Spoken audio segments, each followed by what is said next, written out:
You can hear them before you see them. Leather creaks.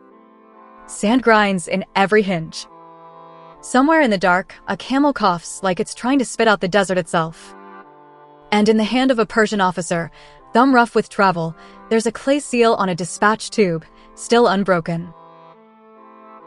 The empire's command is intact. The men are not. If 50,000 soldiers truly walked into this emptiness, why did none walk out to tell us how they died? I'm Professor Adrian Lockewell. In the archives of humanity, we do not begin with legends. We begin with the physical things empires cannot help but leave behind: seals, ration counts, route constraints, the dull arithmetic of survival. And tonight, we step into a case file that still feels warm because it is not only about an army. It is about what a regime says when it cannot afford the truth. The line of men crosses a hard-pan flat where yesterday's footprints already look ancient. The air tastes metallic, iron and grit, like you've been chewing on a coin. Mouths stay shut to keep sand out, but that makes thirst louder. You can see it in their lips, split, darkened, a crust of salt at the corners. Some men wrap cloth around their faces. Others don't bother because the cloth is already stiff with sweat and dust. The officer with the dispatch tube rides near the front, not the very front, because that position belongs to the guides and the scouts, the men who claim they know where water lives. The officer's job is not romance. It's certainty. It's the chain of command you can hold in your hand. He checks the seal again, because in a place like this, tampering doesn't require a knife. It requires time and privacy. And privacy is what a march provides when your column stretches like a spine across the plain. Off-screen, like a god you feel more than see, there is Cambyses II, great king of Persia. His voice isn't here, but his orders are. The seal says, "This comes from power." The men say, "Power bleeds like anyone else." The objective, in the clean language of a court, is simple. March from Egypt's western edge into the Libyan desert and neutralize the Oracle of Ammon at Siwa. Neutralize can mean a dozen things. Intimidate the priests. Force a public submission. Drag a reluctant prophecy into the sunlight and make it speak the empire's name.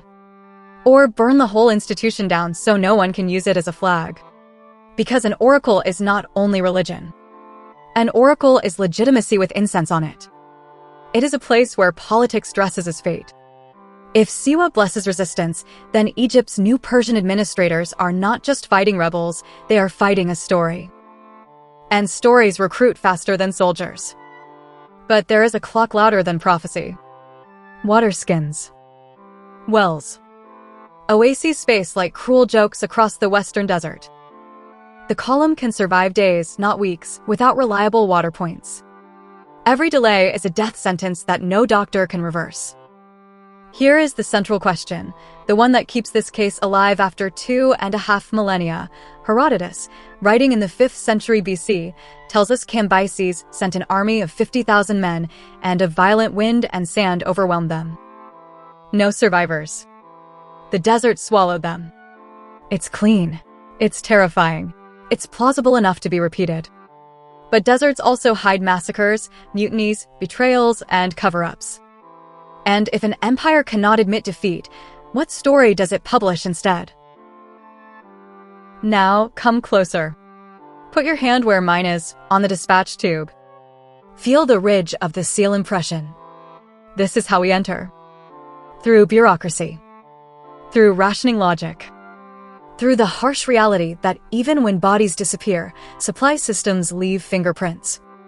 Imagine the war room in newly conquered Egypt, 525 BC. It smells like ink, sweat, and river mud tracked in on sandals. Reed pens scratch on papyrus. Men argue in low voices because walls listen.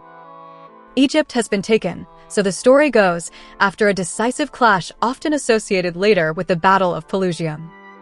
Whether the details of that battle were remembered cleanly or embroidered, the outcome is what matters. Persia stands in the Nile's shadow holding a new province by the throat. Egypt is grain.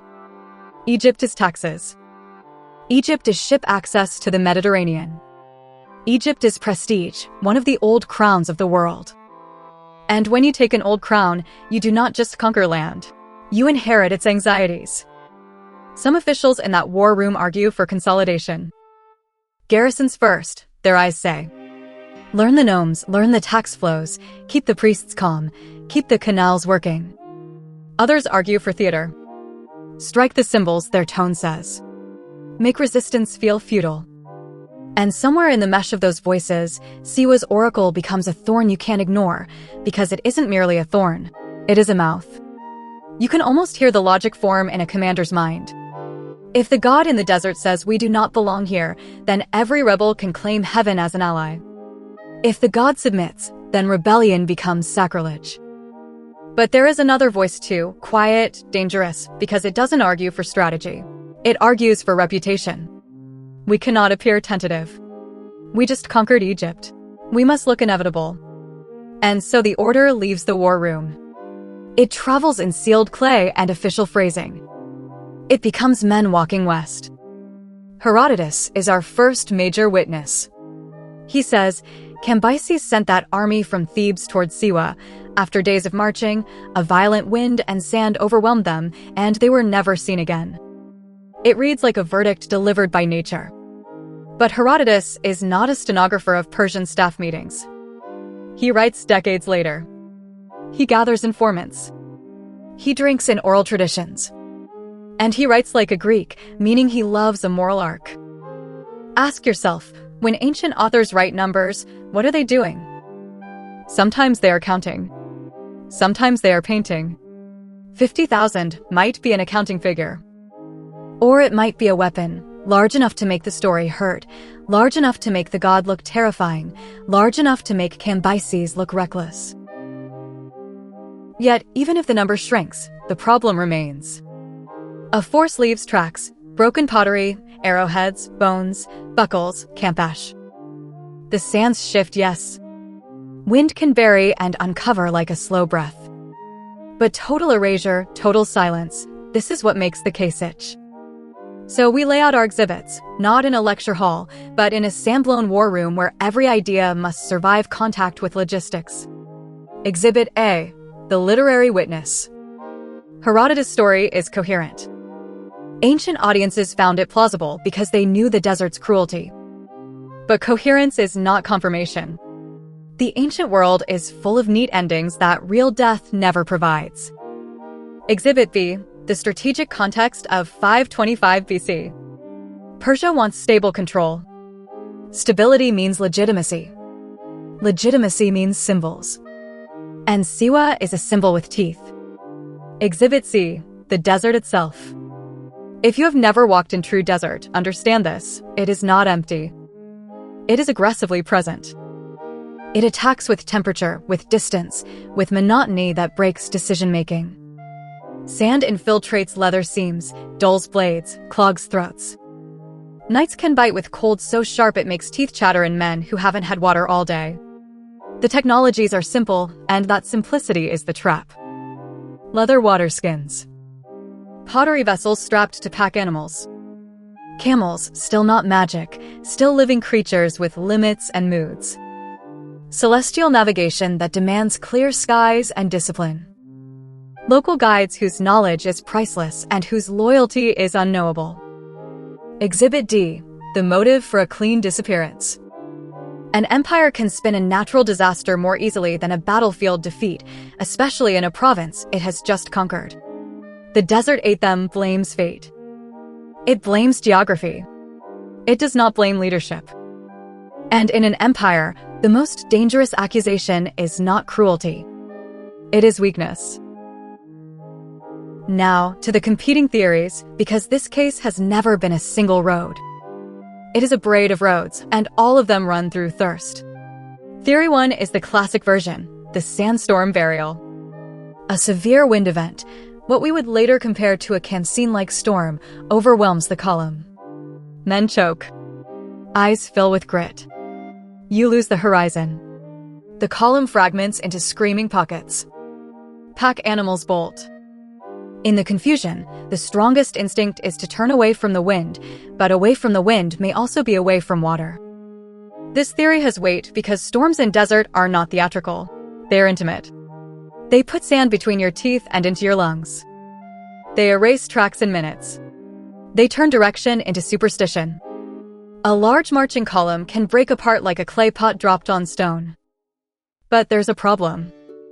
Even catastrophic storms rarely erase every trace of a force that large. We might expect concentrations of material, sites where men clustered and died. We might expect someone, some officer, some hardened scout, to survive long enough to stagger back, half mad, to report what happened.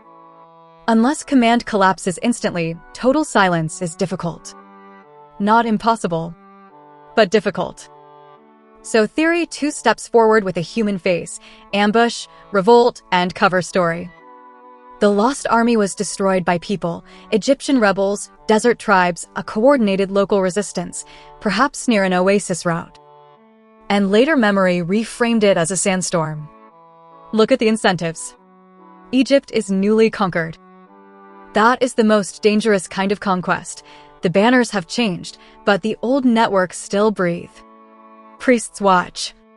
Tax officials whisper. Men who fought for the pharaoh do not suddenly love the great king. And the Western Desert is the perfect place for a rebellion to bite and vanish. A force moving far from the Nile is like a diver leaving the surface. Every step west thins the air of certainty. Wells can be poisoned or emptied. Guides can be bribed. Routes can be misremembered. A column can be steered into a basin where a small enemy force becomes lethal because the enemy controls the water. Then comes the cover story. If the army dies by human hands, the empire must answer: who failed intelligence, who trusted the wrong guides, who underestimated the locals. Heads roll for that. But if the army dies to the wind, there is no traitor to punish, no commander to shame, only mourning and renewed fear of the desert. The weakness of this theory is our silence. We lack a contemporary Persian document saying, "We were ambushed here," or an Egyptian inscription boasting, "We slaughtered them." But silence cuts both ways. Empires suppress humiliation. Rebels also sometimes prefer the mystique of rumor to the risk of evidence. Theory 3 says, the army didn't vanish, at least not as described. The number is inflated. The mission may have been smaller, a punitive expedition, a detachment, a probe. And over time, stories fused: a failed march, scattered stragglers, a few skeletons found by oasis dwellers, then a legend that grows until the god himself seems to have eaten an army. This theory understands how ancient narrative works. The ancient world loved moral theater. Hubris punished by nature is a tale that travels well. It flatters the listener. We know what the arrogant deserve. And oracular centers benefit from legends of divine protection. Our God cannot be threatened, not even by the great king. But again, even smaller forces leave footprints.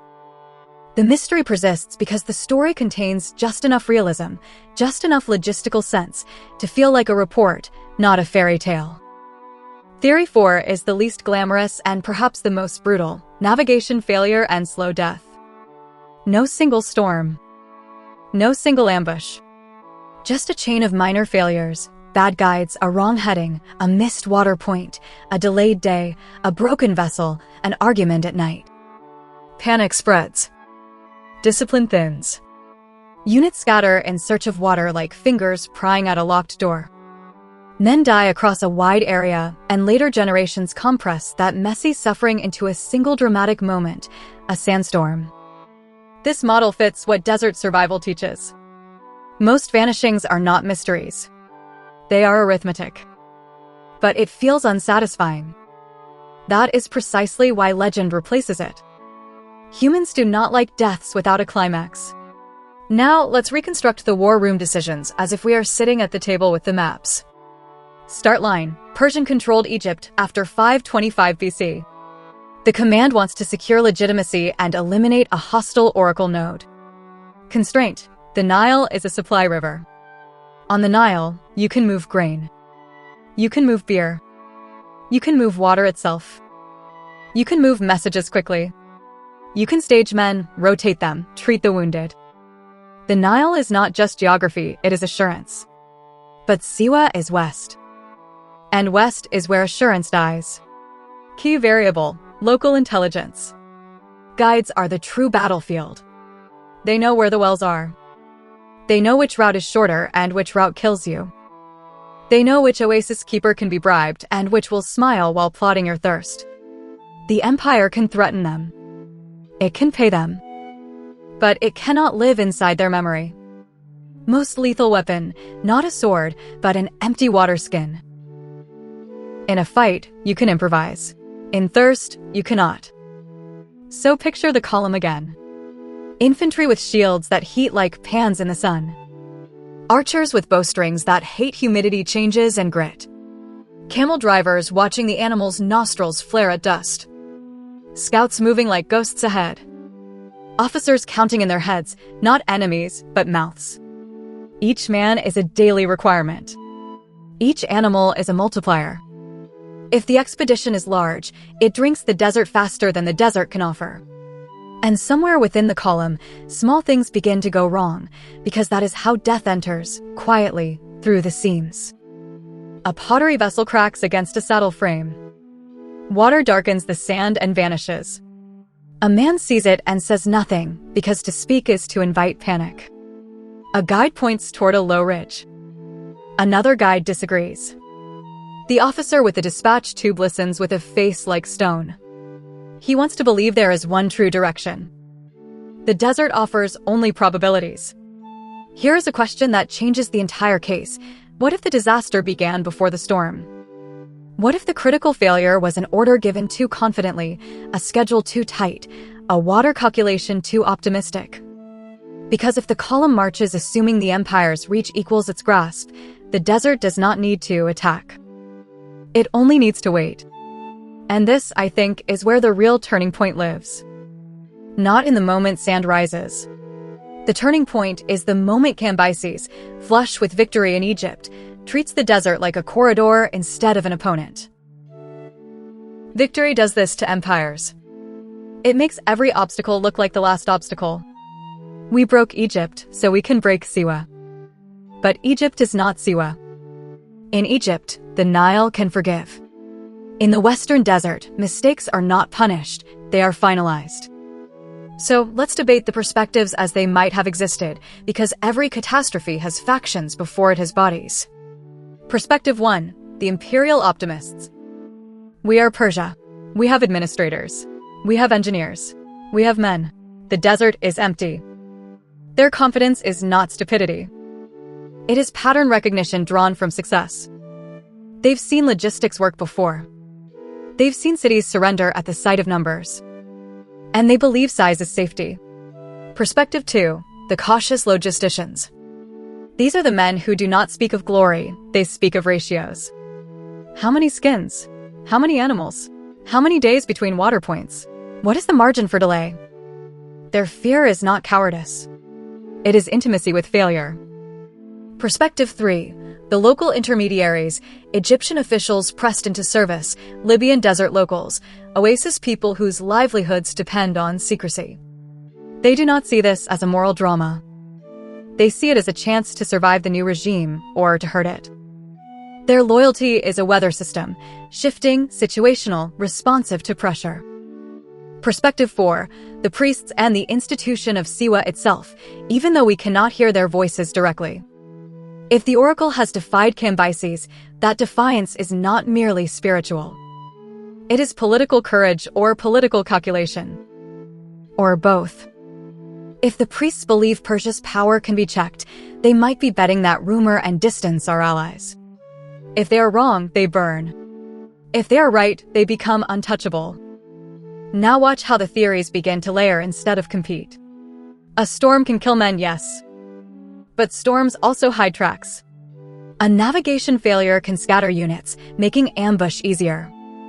A smaller force can still become 50,000 once the story becomes moral theater. Let me put you inside a plausible minute, not to claim certainty, but to test the physics of the story. The wind rises in the late afternoon. Not dramatic at first. Just a change in texture against the skin, the way a room feels before a door opens. Sand begins to move in thin sheets across the hardpan, like water over stone. A scout squints west. The horizon loses sharpness. An officer shouts an order. The men close ranks.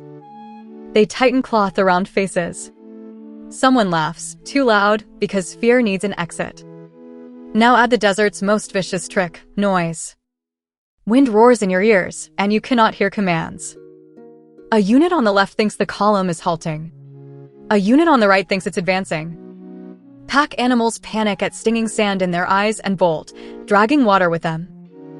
If an ambush happens, this is the moment it happens. Not because enemies appear like villains in a story, but because confusion is a weapon. A small force that knows the terrain does not need to kill everyone with blades. It needs to split the column, seize or destroy water, and let the desert perform the execution. If no ambush happens, the storm alone can still do it.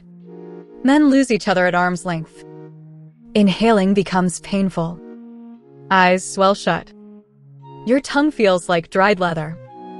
And if the storm drives them off route, just a few degrees, then the next water point becomes a mirage you chase until your feet blister and your thoughts turn thin. Then comes the next morning. The storm passes. The sky turns an innocent blue, as if nothing happened. And that is the cruelest part. The world looks survivable while you are already dead in the math. At that stage, discipline collapses in ways commanders rarely admit. Strong men steal water. Friends become competitors. Officers threaten punishment that means nothing because the empire is no longer present, only the desert is present. So where are the bodies? Perhaps under dunes that migrate like slow animals. Perhaps scattered across a wide arc of wrong turns and desperate sprints. Perhaps concentrated near a missed water point where men gathered, argued, waited, and died. Or perhaps near an oasis where someone decided, quietly, that letting Persians drink was more dangerous than letting them die. And now we must face the question that makes this more than a survival tale. What story travels back to the court? If a few survivors stagger to the Nile, half-blind, tongues swollen, what do they say? They could say, we were led wrong. They could say, we were betrayed.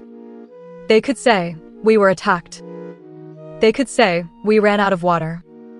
But an imperial system hears those sentences as accusations. If guided wrong, who chose the guide?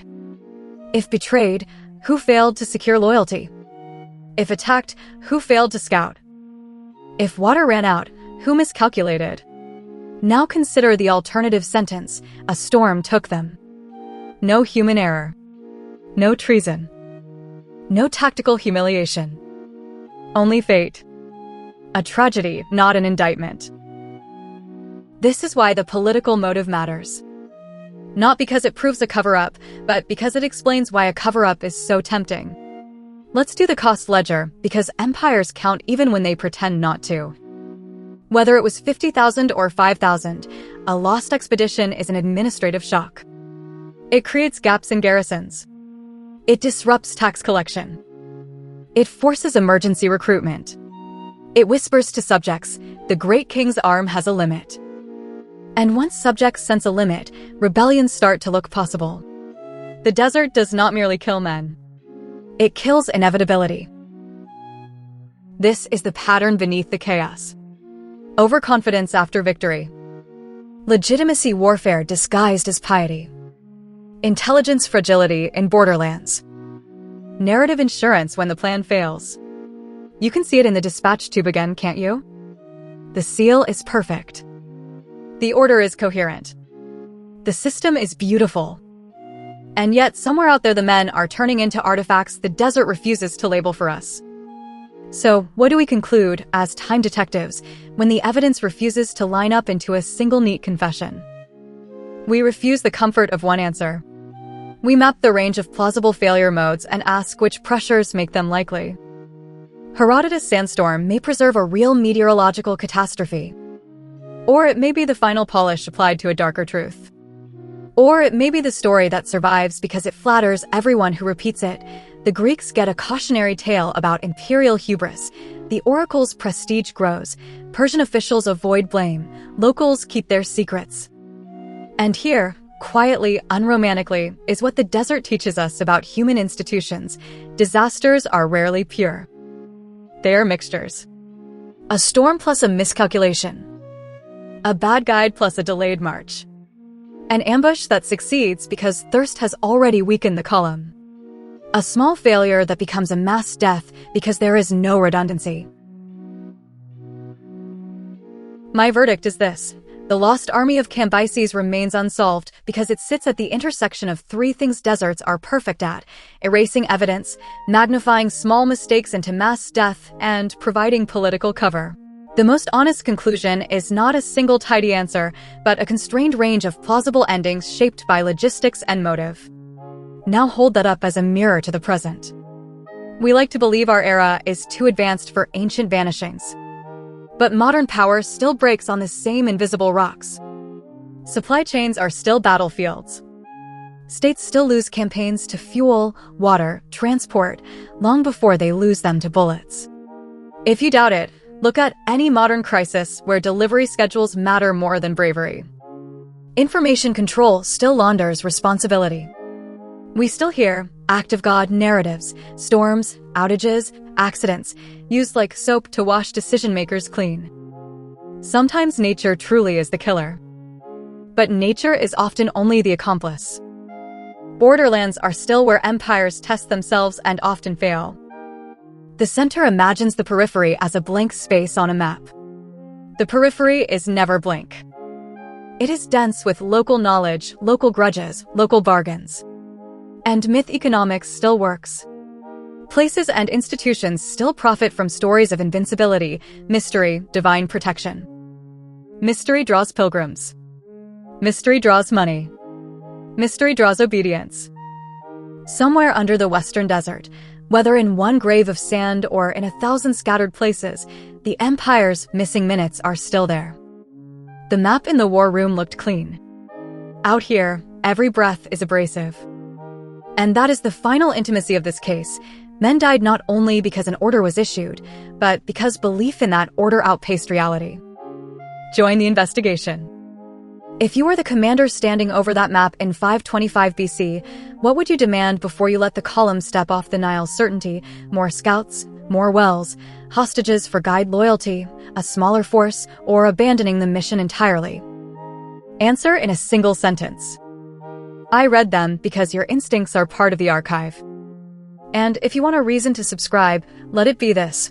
We don't just retell history here. We test it, like evidence on a table, and we follow the human patterns that still steer our world. When this ends, click the video on the end screen and keep the casework going. One more file, one more vanished moment pulled back into light. Legacy question. If you were a survivor who made it back to the Nile, would you tell the truth that could topple careers? Or would you blame the wind and let the empire keep its certainty?